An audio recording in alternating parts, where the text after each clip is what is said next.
What are the benefits of immigration, and how should policymakers craft policy to take advantage of inward migration whilst also managing the downside risks? Joining me on the podcast is Alex Nowrasteh. He is a policy researcher and analyst at the Cato Institute in Washington, D.C. Alex Nowrasteh, welcome to Solutions with David Ansara. Thank you so much for having me. So could we first start off with a discussion on why is immigration beneficial? What are some of the upsides of it? Well, the economic benefits are tremendous. So economists spend their time putting together this number called the place premium. And what it is sort of an increase in wages that identical workers would experience by moving to the United States from developed countries or developing countries around the world. And when you take a look at sort of the median immigrant from around the world to the United States, their increase in wages is a fourfold increase. And that is adjusted for purchasing power parity, adjusted for the cost of living.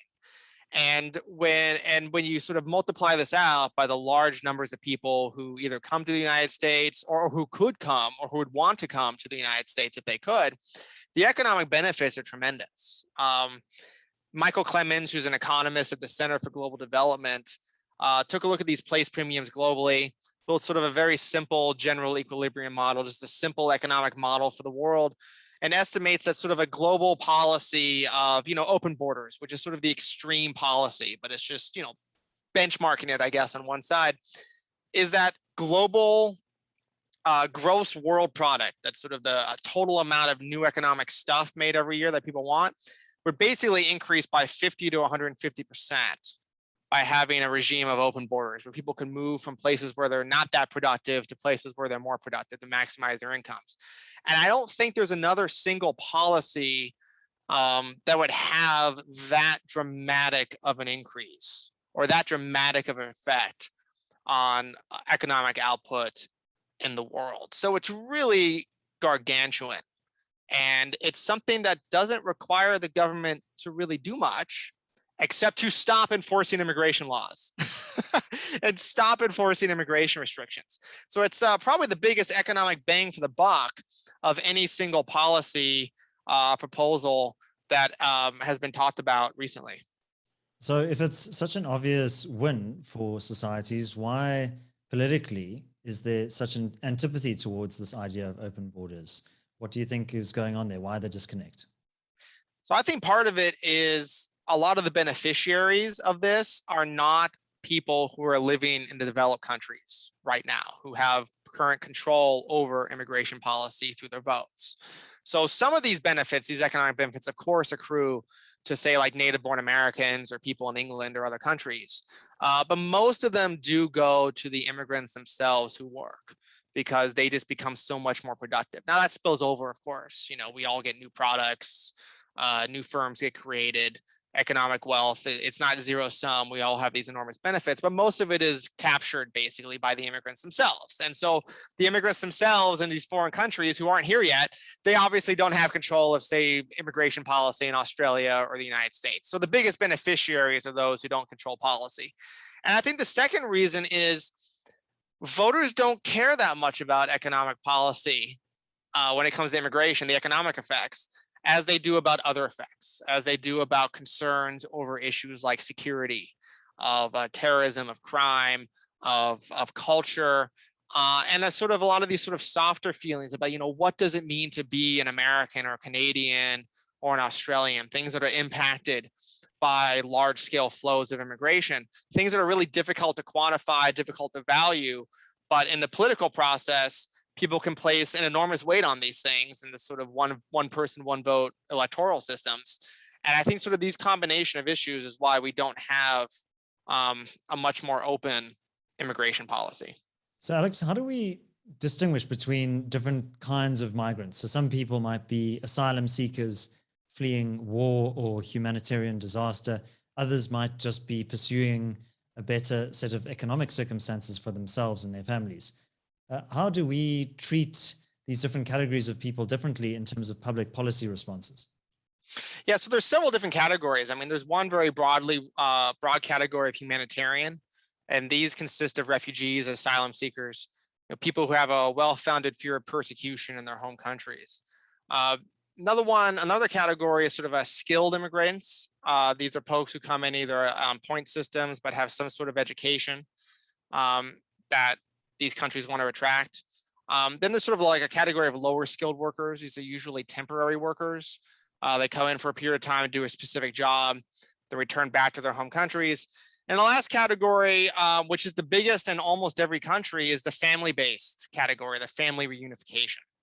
And these are folks who are related to either citizens in the country of destination or related to other lawful immigrants who haven't become citizens yet.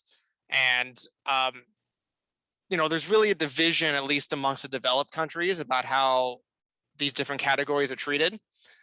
Countries like Canada, Australia, New Zealand tend to favor more highly skilled immigrants in their systems.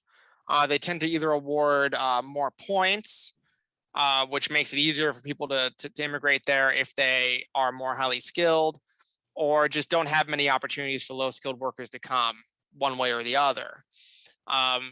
But one thing that every system in the world has in common amongst the developed world, with the exception of Japan, is that the numbers of immigrants who come in the family system outnumber are the majority of immigrants.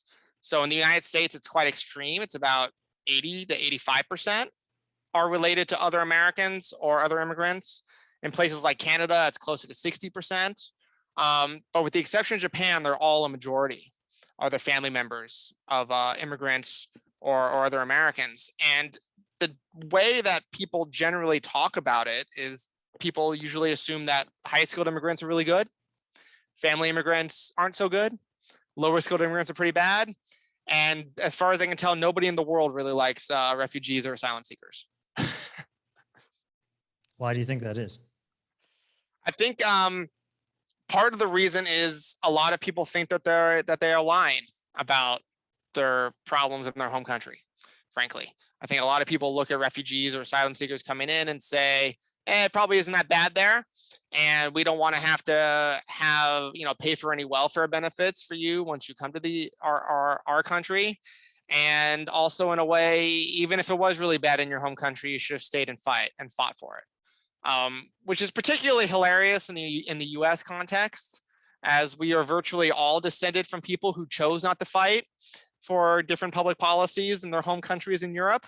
But we expect everyone else to do it before they come here. So I think it's like that's sort of a sense of things. We think a lot of them, frankly, are just using it as a way to get in where there's no other way to get in.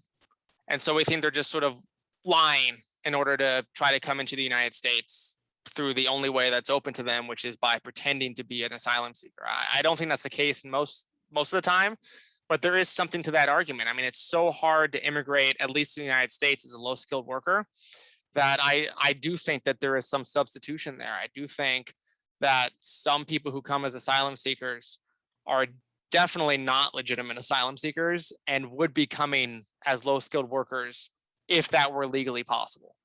And of course, the United States has pretty much record high levels of employment at the moment. I think pre-COVID, it was about 3.5%. It's now at about 5.5%. So there's definitely a need for people to be brought in, particularly young people, to be productive members of the economy, to keep the economy ticking over.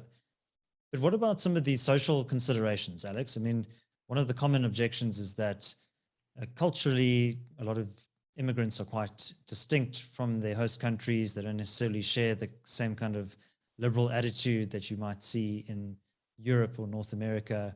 And that once they're there, they form a kind of culturally distinct communities that are isolated from the rest of society, and that creates a lot of antagonism between different cultural groups or different communities. What would you say to some of those concerns around immigration?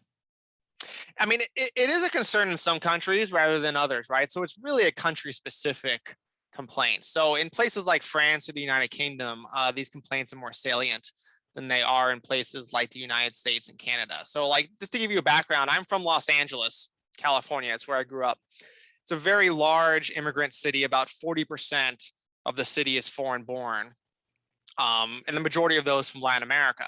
So there's a lot of Mexicans there, for instance, and, large parts of the town where you can walk around and it's, 70, 80% people who are either from Mexico or at least of Mexican heritage, like their parents or grandparents were from there. And you definitely see that. In terms of like cultural antagonisms, though, I mean, I think the thing that really matters is a sort of assimilation.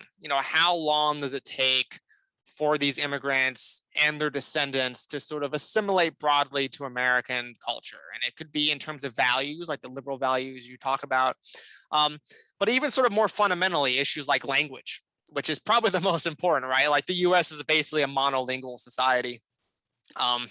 There's that old joke, right? Like, what do you call somebody who speaks two languages? It's bilingual. What do you call somebody who speaks one language? It's American. And you really can't get along. But what we see like pretty consistently throughout American history, and there's some variation based on different groups, is it basically takes about 3 generations to assimilate to the American norm. By 3 generations, I mean, the first generation are the immigrants themselves, the second generation are the US born children, and the third generation are the US born grandchildren of the immigrants.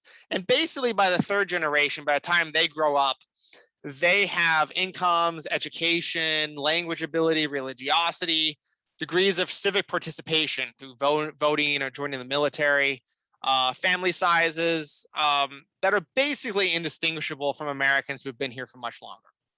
So it basically, and for some groups, it takes a little longer. For Irish immigrants 150 years ago, it took about 5 generations to reach that norm. They sort of came over, were particularly sort of ill-skilled for the American economy. For a lot of East Asian and South Asian immigrants today, it's the first or second generation because they're so skilled the second they get off the boat.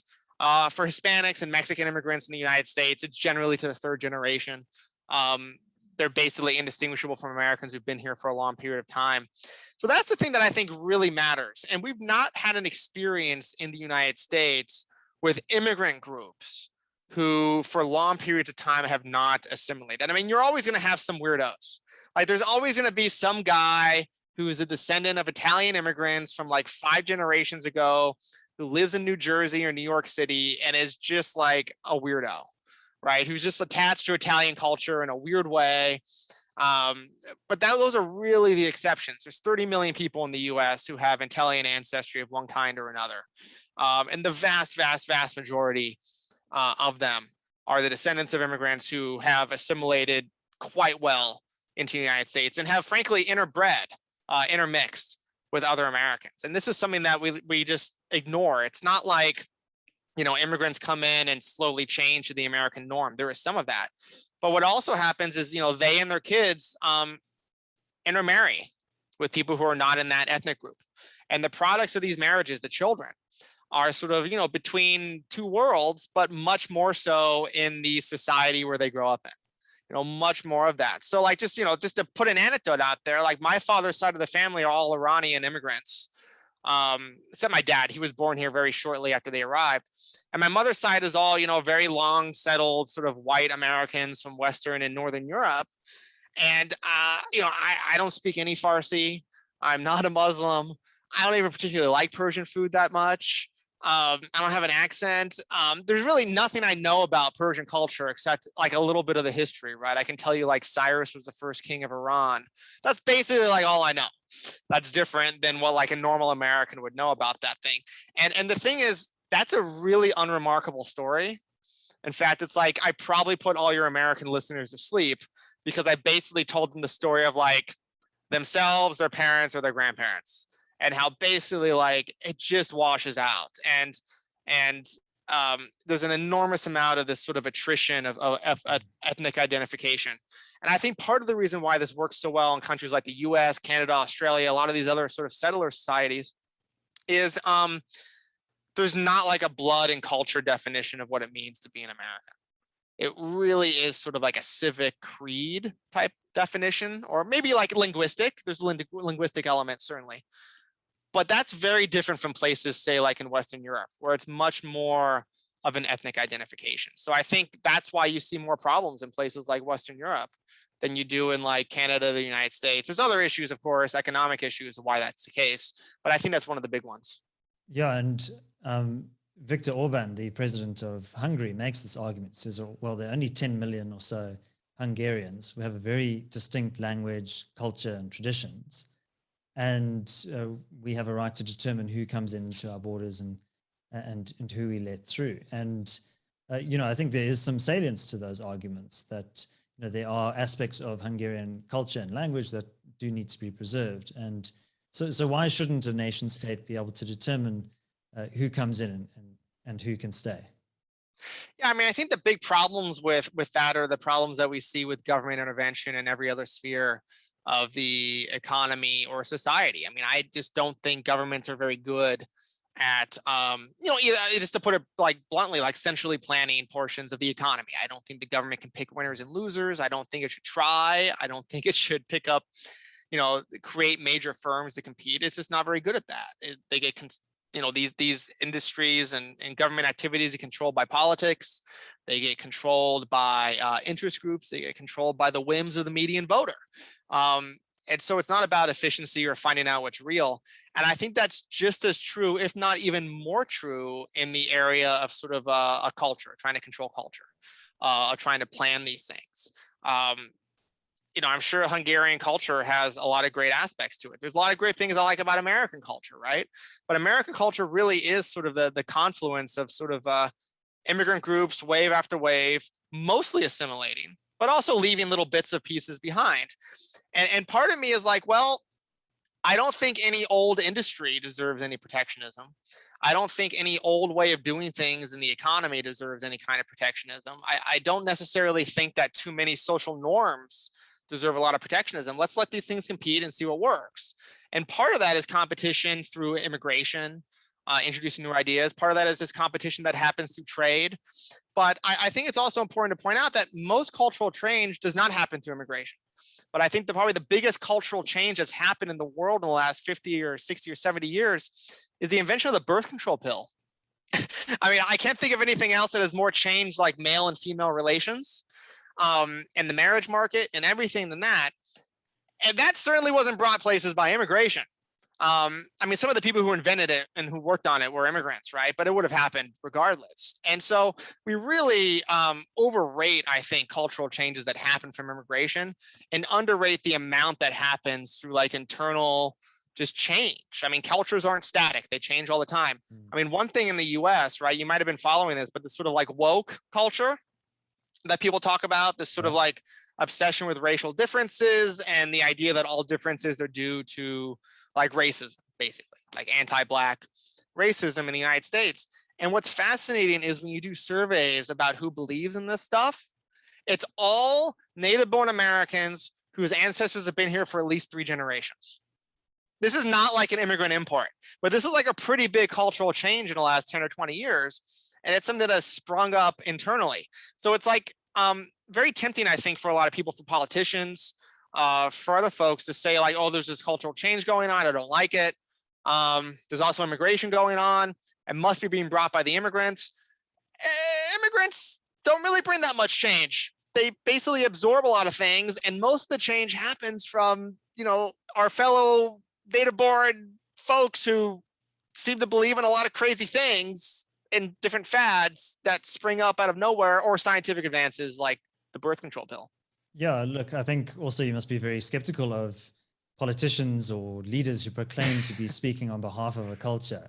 Often those are people who are kind of ethnic entrepreneurs who want to kind of codify what it means to be part of an in-group, and that means kind of othering the out-group as well.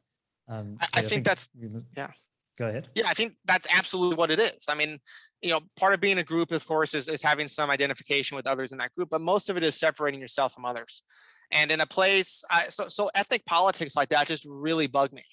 I really don't like it. And in most places, not always, right? There's always exceptions to these rules. And there are people who have concerns about immigration that are not ethnic based or not sort of based by xenophobia or anything like that. There are concerns that people have. But a lot of them really seem, especially in the Orban situation, which is interesting because Hungary has a very low foreign-born percentage of the population. It's mainly people going through Hungary to go to other places. And he sort of capitalized on this as a way to say, see, our country is sort of under siege, Hungary is under siege. this country that doesn't even have an Indo-European language. I think it's Uralic language group. It's like close to Finnish, right? Which is a different language. I could understand being in that culture and thinking, yes, my culture is sort of under siege. It's not competing very well in the world in this age of globalization. And part of me is like, yeah, that's too bad. Another way, it's like, well, you kind of have to. I mean, you could close the borders and make it so that foreigners don't come in, but that's still going to leave you behind. So I just frankly don't have much patience for that kind of argument. And I don't see too many places in the world where it's really succeeded and sort of producing the outcome that these folks want. Yeah. And I mean, it's interesting. I'm speaking to you from South Africa, and many people might look at me and say, well, you're just a white South African, but what does it mean to be a white South African? It means all sorts of things. This group that is lumped together under this one category is from many different parts of the world. My grandfather was from the Lebanon. On my mother's side, there's Scottish and Italian roots.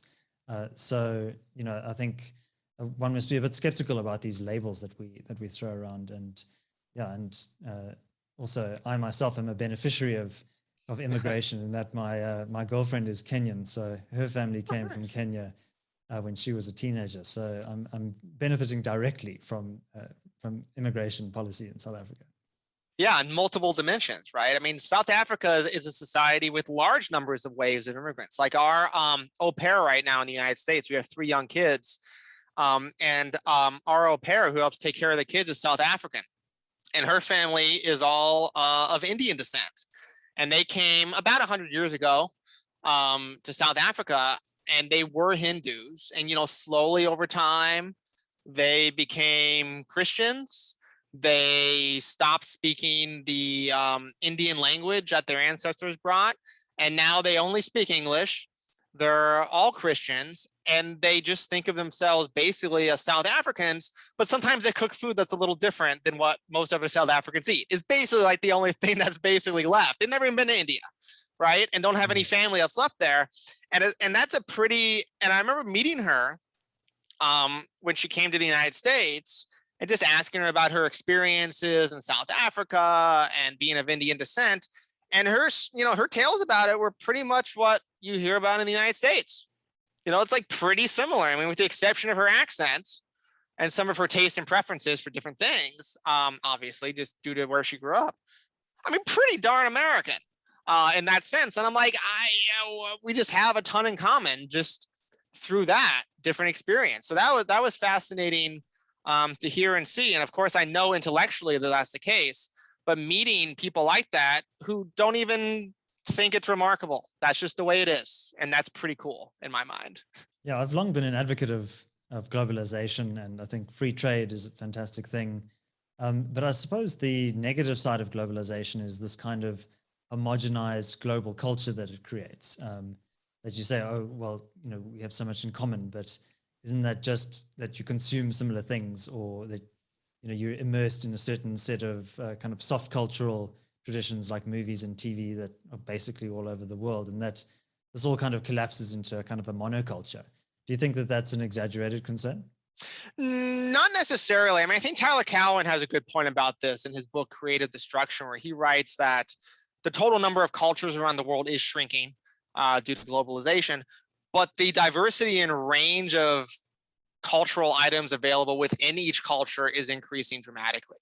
So, I mean, just take a look at like music. I mean, I know the US best because that's where I grew up, but the types of music, like the Caribbean has influenced American music dramatically. A lot of African artists are influencing American music. Rock and roll and rap and American country music has influenced artists around the world, right?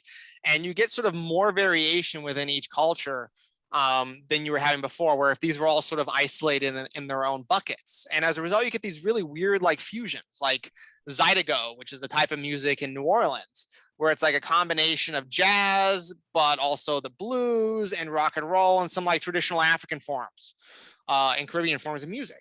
And that's the type of thing blending where it just creates a lot more than we have. So it might be true, you probably won't have in the future too many people in the world who say like only eat Indian food or only eat French food, and that's all they have. But you will have many, many, many more people who have access to Indian food and access to French food and access to these different types of cultural experiences that in time they will think is just part of their culture, right? One of the trends I really dislike is this talk about like cultural appropriation, where people think, oh, well, you can't, make Mexican food if you're not Mexican, or you can't say anything about Chinese opera if you're not Chinese. And what's heartening is whenever people try to do this, at least on social media, when I see it, is people make fun of them, because you don't need to be Chinese to enjoy Chinese food, or Caribbean to enjoy Caribbean music. And this type of stuff is really phenomenal and enriching in a way that's kind of hard to measure in dollars and cents. So Alex, when I came to visit the Cato Institute in November 2019, I remember every night, I was there for about a week, I would one night be having Georgian food, the next food from El Salvador, and who knows where else. And it was quite a culinary experience.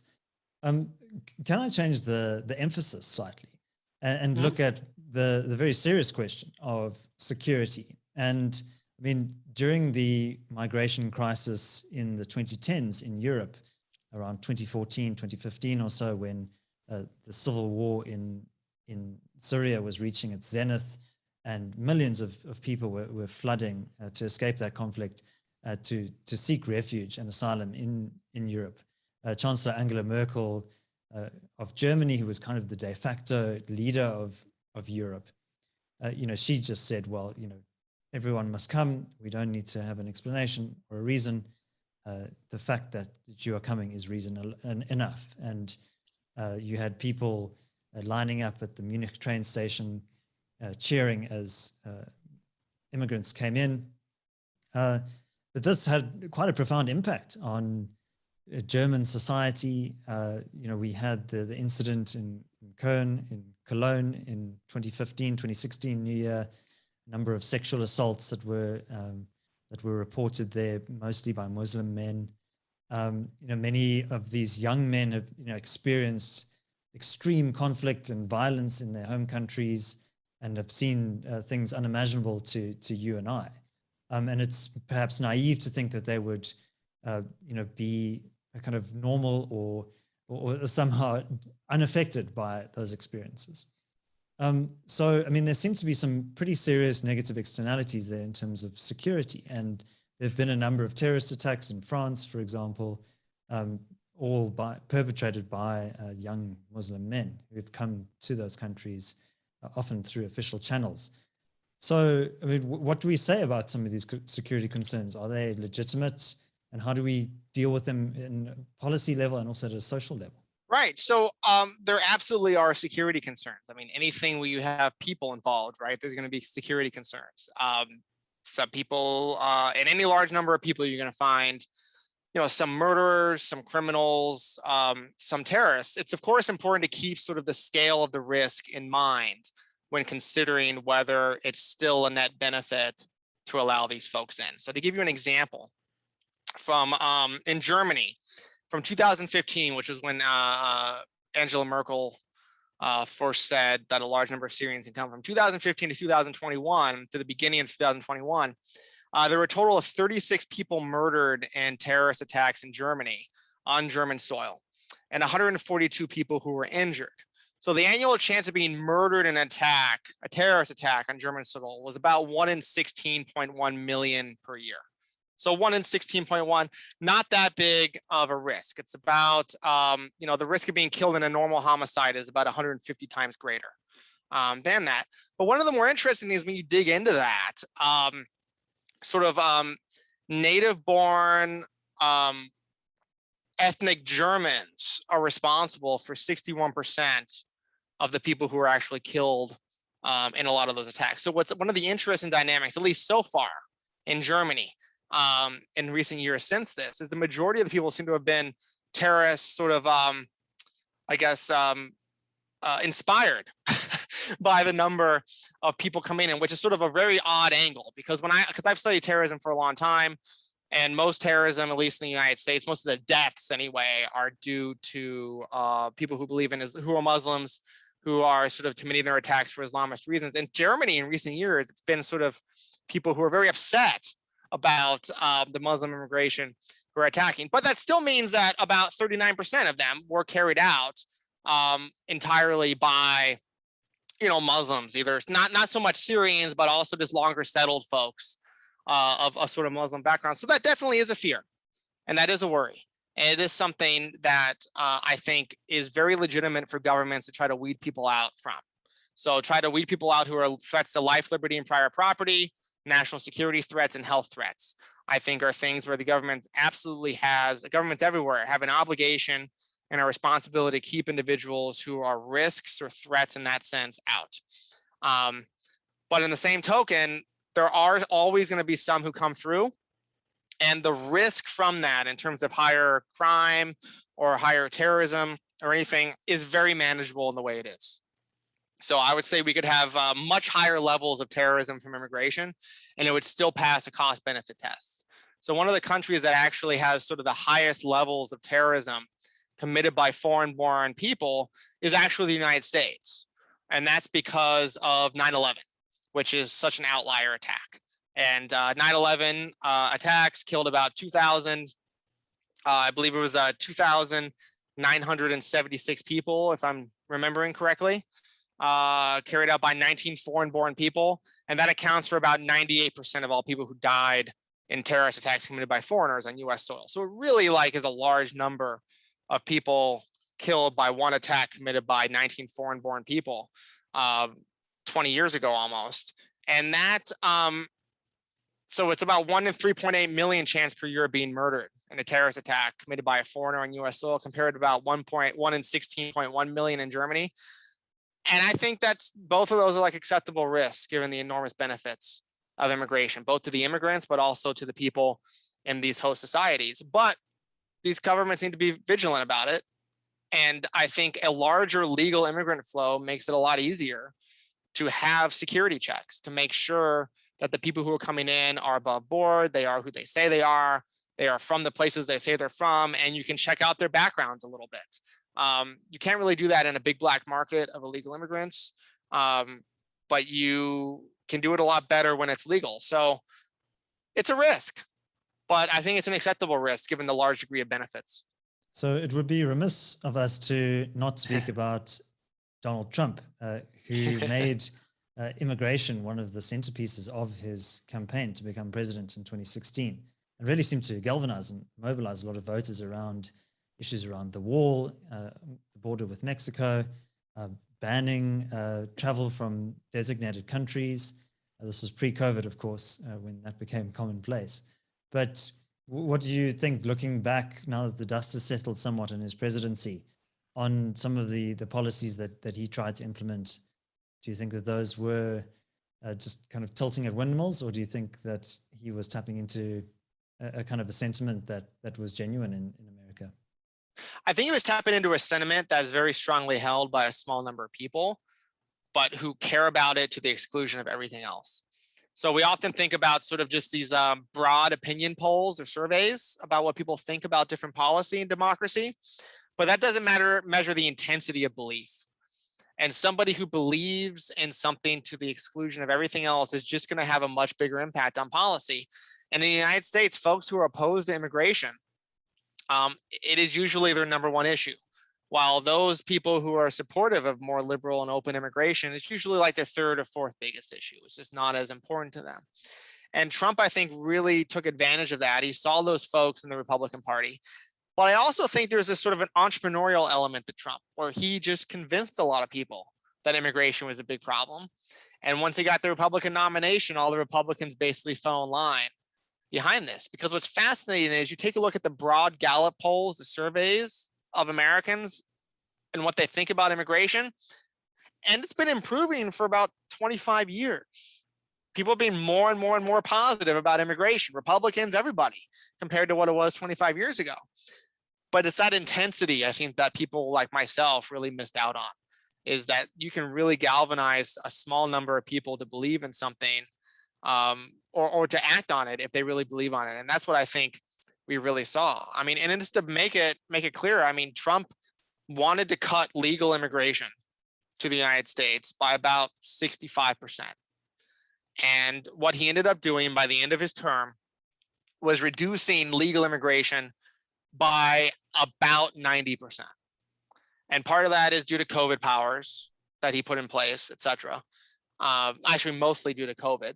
But he, more than I think any other president on any policy issue that they have promised during a campaign, over-delivered, frankly. It delivered more than he said he would in terms of immigration policy. I mean, it is a dramatic turnaround in U.S. immigration, and Joe Biden still hasn't put it back together yet because the system was so sort of decimated by what Trump did, and because Joe Biden has been just slow in restarting the system too. Do you think that there might be something deliberate in his lack of haste, President Biden? Do you think that he realizes there might be political blowback if he pushed aggressively for more open borders with America? Yeah, definitely. I think that's definitely part of it. At least that's what they think. So I know people in the administration, and they think that there would be sort of this very large popular pushback to more open immigration. I'm not sure that's correct looking at the polls nowadays, but they seem to think that's the case. Also, Joe Biden has never been that pro-immigration. I mean, people sort of, he's not really the opposite of Trump in this way. He's always been more restrictive than most Democrats on these issues. And the Democratic Party in the United States is just more interested in legalizing folks who are here illegally than they are in liberalizing the flow of people coming in. So this is the weird thing about the United States. It's compared to a lot of other developed countries, you have a very large illegal immigrant population. About a quarter of all immigrants in the US are here illegally right now. And that's very different from Europe and other places around the world.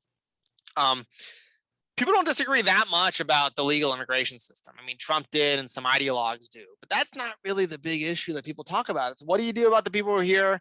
What do you do about those crossing the border illegally? It's really like this sort of like nuts and bolts security and illegality issue, rather than an issue about what's optimal, like labor market policy, et cetera, that you hear in some other countries. And that perception of chaos that occurs by having a large illegal market, by having people cross the border illegally, by having, immigration raids across the country, I think that is the thing that really fuels a large part of the electorate to be opposed to more liberal and open immigration policies, is they see chaos now, and they don't want to liberalize when they see chaos. Now, I'm a libertarian, right? I see chaos and I think, well, how is government messing this up to the extent that's causing this chaos? But that is a very uncommon reaction amongst most voters everywhere throughout time.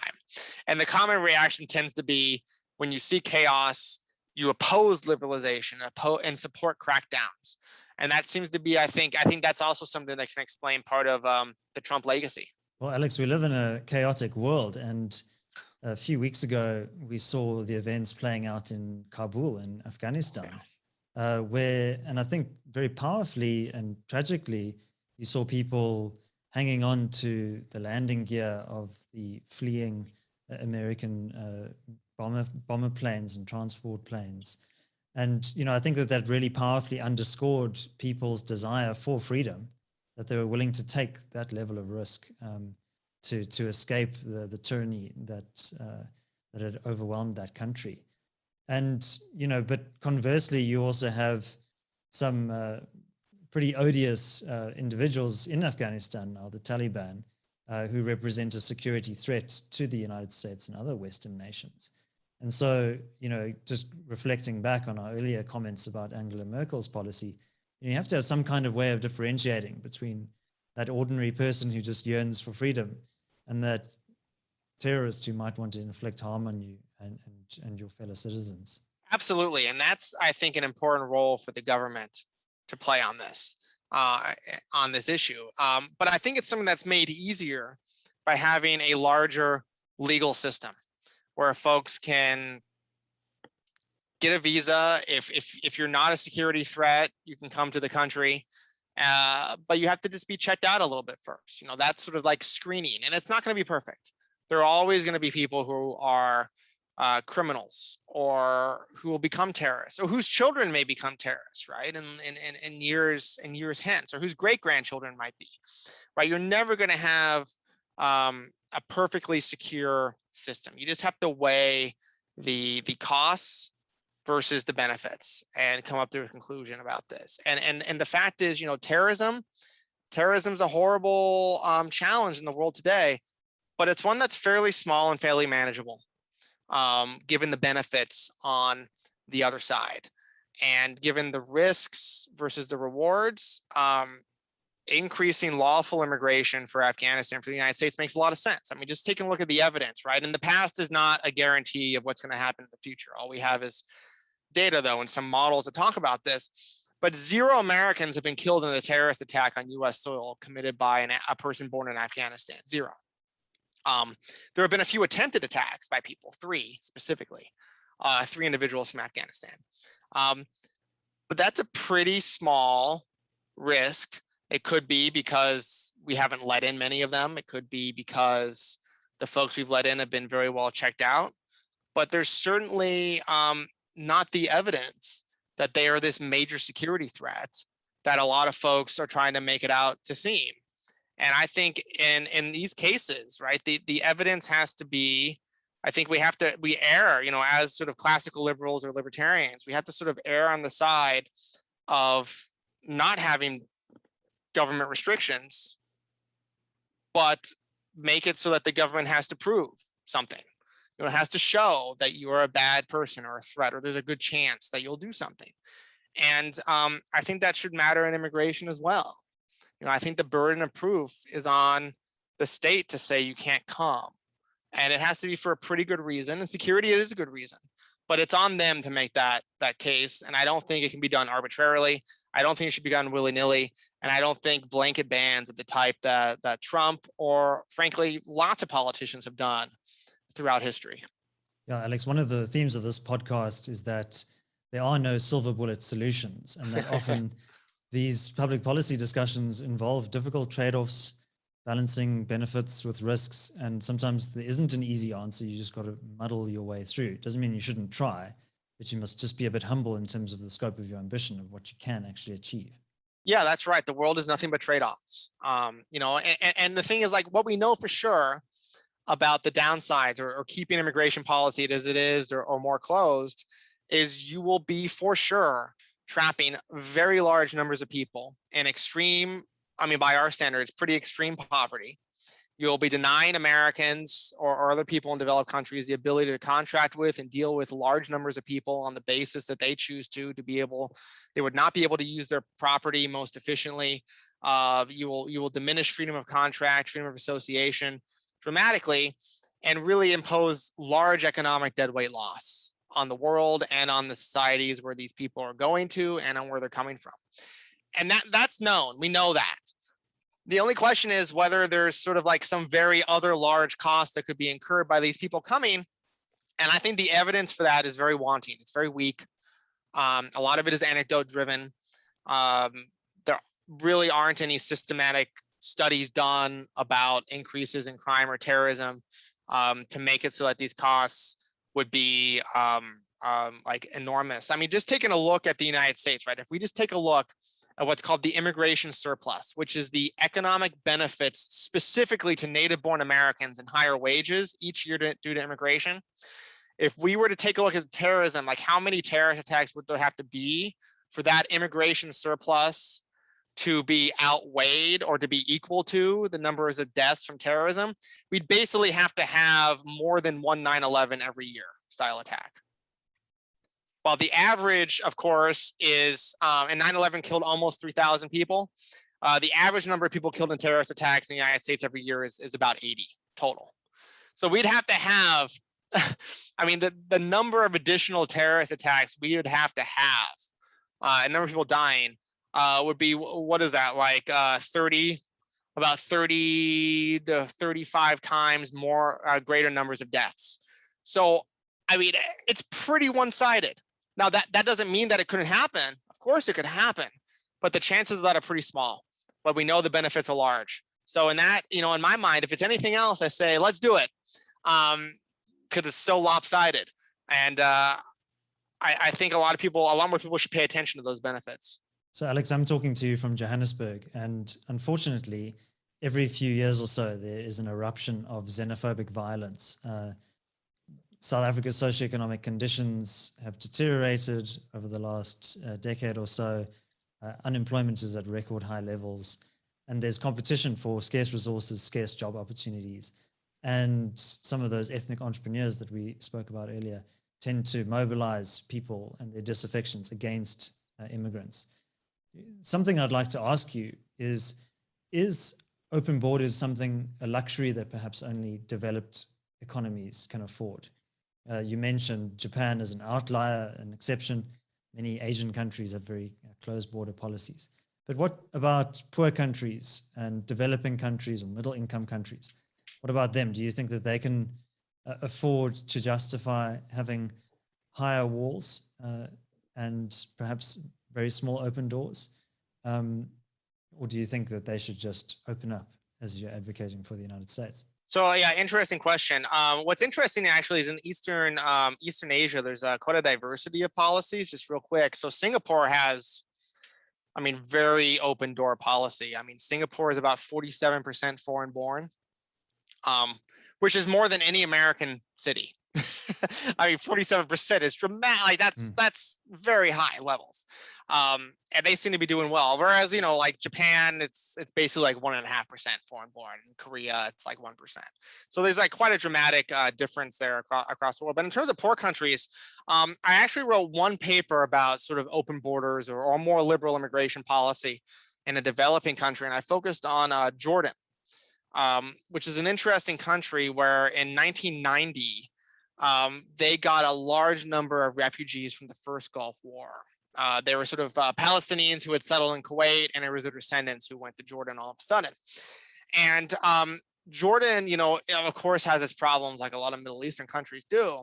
But in terms of the quality of institutions, in terms of how stable of a society it is, it's actually sort of much more on the stable end.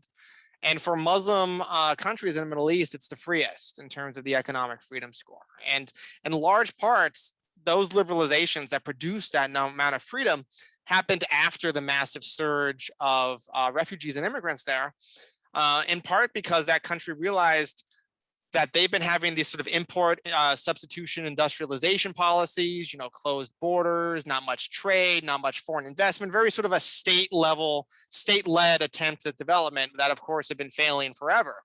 And this made them realize, like, holy moly, we've got hundreds of thousands of people coming. They need to be able to find jobs. We've tried these other policies forever. They haven't really worked. Well, this is sort of the political kick in the pants that we need. To actually do the reforms that are necessary to liberalize the Jordanian economy. And it worked pretty well for Jordan, right? Jordan's got its problems. It's sort of a poor country with bad institutions. But compared to what it was, it is like magnificent. It's doing very well. The big problem with opening up borders for poorer countries is that not nearly as many people will come to take advantage of them, right? Like the benefits are less, because poorer countries are poorer because productivity is lower. And so an immigrant, say, just to give like an example, like, Kenya and Tanzania have different levels of productivity, of course, different levels of growth and economic differences. But the difference, moving from Tanzania to Kenya or vice versa, it's not nearly as large as going from, say, like Kenya to the United States or Kenya to South Africa.